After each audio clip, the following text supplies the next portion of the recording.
లేకుండా చేశారు. అంటే చాలా పెద్ద థ్యాంక్స్. అందరూ వచ్చి మా సినిమాని జనాలలోకి తీసుకుపోవడానికి స్టార్టింగ్ నుంచి మస్తు సహకారం చేస్తున్నారు. ఈ సినిమా రిలీజ్ అయిన తర్వాత అవుట్పుట్ ని అందరు చూసిండ్రు. మీరు చూసింది మీకు ఏమనిపించిందో అదే నిజంగా మాటనే చెప్పండి. కల్పించి ఇట్లా చెప్పండి అట్లా చెప్తున్నా నేను ఏం చెప్పాను. సినిమా చూస్తున్నంతసేపు అందరు ఒక్కొక్కరు ఎట్లా ఎమోషనల్ అయినారు అందరూ నేను గమనిస్తూనే ఉన్నాను. సో మీరు మీ ఒరిజినల్ మాటనే చెప్పుండ్రి. ఎందుకంటే కేసీఆర్ అనే బ్రాండ్ పడ్డ దగ్గర నుంచి మనకు ఈ సినిమాకి సంబంధించి ట్రైలర్ కి కావచ్చు, పాటలు కావచ్చు, అంతా ఆర్గానిక్ వ్యూస్ ఉన్నాయి. మనం ఎప్పుడు కూడా ఎవరిని మనం కొనుక్కొని మీరు దీన్ని చూడండి దొంగ వ్యూస్ మేము అట్లా చూపించాలి. కాబట్టి ఈ సినిమాని చూసుడు కూడా మీరు ఒరిజినల్ మాటనే చెప్పుండ్రి. జనాలందరూ అంతే ప్రేమతో వచ్చి ఆదరిస్తారని మనస్ఫూర్తిగా. ఆల్రెడీ అమెరికాలో బొమ్మ పడింది. థియేటర్ లో కూర్చోడానికి ప్లేస్ లేకపోతే తలుపులు తీసి థియేటర్ లో యాక్చువల్లీ యుఎస్ లో ఏంటంటే సౌండ్ బయటికి వెళ్ళకూడదు, కానీ థియేటర్ తలుపులు తీసి అక్కడ ఉన్నటువంటి అభిమానులు సినిమా చూస్తా ఉన్నారు.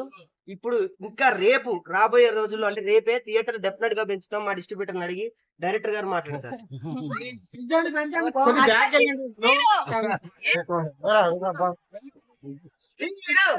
వెరీ హ్యాపీ అండి. థ్యాంక్ యూ సో మచ్ అందరికి. చాలా మంచి రెస్పాన్స్. నేను ఈ దేశం చాలా నెలల నుంచి వెయిట్ చేస్తా ఉన్నాం. అండ్ నేను మా తమ్ముడు పడే కష్టం ఇప్పుడు ఈ ఆడియన్స్ లో చూస్తున్నప్పుడు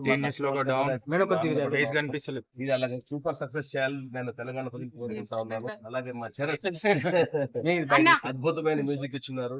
బ్యాక్గ్రౌండ్స్ కూడా అద్భుతంగా ఇచ్చారు. ఆయన బ్యాక్గ్రౌండ్ స్కోర్ వల్ల ఈ సినిమాకి ఎంత సక్సెస్ అయ్యేది.